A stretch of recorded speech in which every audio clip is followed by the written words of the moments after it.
সুনামগঞ্জের তাহিরপুর উপজেলার সীমান্তবর্তী পাহাড়ি গ্রামগুলোতে দেখা দিয়েছে বিশুদ্ধ পানির সংকট।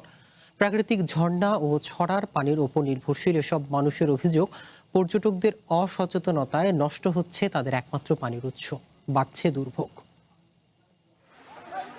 পাহাড়ি এলাকায় নলকূপ স্থাপন ব্যয়বহুল হওয়ায় অধিকাংশ পরিবারের পক্ষে তা বসানো সম্ভব নয়। তাই ঝর্ণা আর ছড়ার পানির উপরই নির্ভর করতে হয় সুনামগঞ্জের তাহিরপুরের সীমান্তবর্তী টিলাগুলোতে বসবাসকারী আদিবাসী জনগোষ্ঠীকে। কিন্তু দেশের বিভিন্ন এলাকা থেকে আসা পর্যটকদের কারণে সেই পানির উৎস এখন হুমকির মুখে। এতে সবচেয়ে বেশি ভোগান্তিতে পড়ছেন পাহাড়ি নারীরা। অভিযোগ, অনেক পর্যটক ঝর্ণার পানি নোংরা করে ফেলায় বিশুদ্ধ পানির সংকট আরও প্রকট হয়ে উঠেছে। আমরা পানির জন্য সমস্যা, সাধারণ ঝর্ণা ছিল, পর্যটকের জন্য আমরা পানি ব্যবহার করতে পারি না। আমরা যে গোসল করতে যাই সেই সময় পর্যটকরা এসে ছবি তুলে তারপর দৃশ্যপ করে। এই পানি আমাদের আসলে জীবন ধারণের একটা অংশ।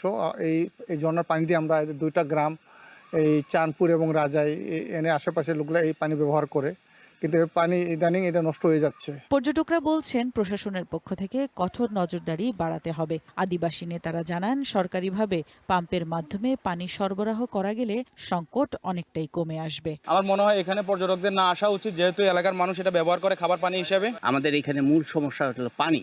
এই পানিতে যদি আমরা সুন্দরভাবে সংরক্ষণ না রাখতে পারি তাহলে এই পানি আমরা ব্যবহার করতে পারি না।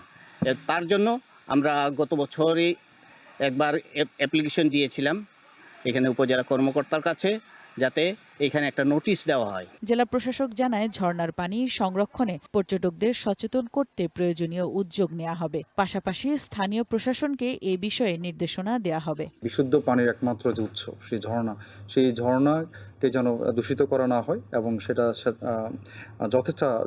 যথেচ্ছভাবে বা স্বেচ্ছাচারিতার সাথে যেন ব্যবহার না হয়, সেই ক্ষেত্রেও আমরা উপজেলা নির্বাহী অফিসারকে প্রয়োজনীয় করণীয় বিষয়ে আমরা নির্দেশনা দিব। সীমান্তবর্তী টিলাগুলোতে বসবাসরত প্রায় ১,৫০০ ক্ষুদ্র নিগোষ্ঠী মানুষের জীবন জীবিকা এখনও নির্ভর করছে প্রাকৃতিক পানির উৎসের উপর। তাই বিশুদ্ধ পানির টেকসই ব্যবস্থা নিশ্চিত করার দাবি স্থানীয়দের।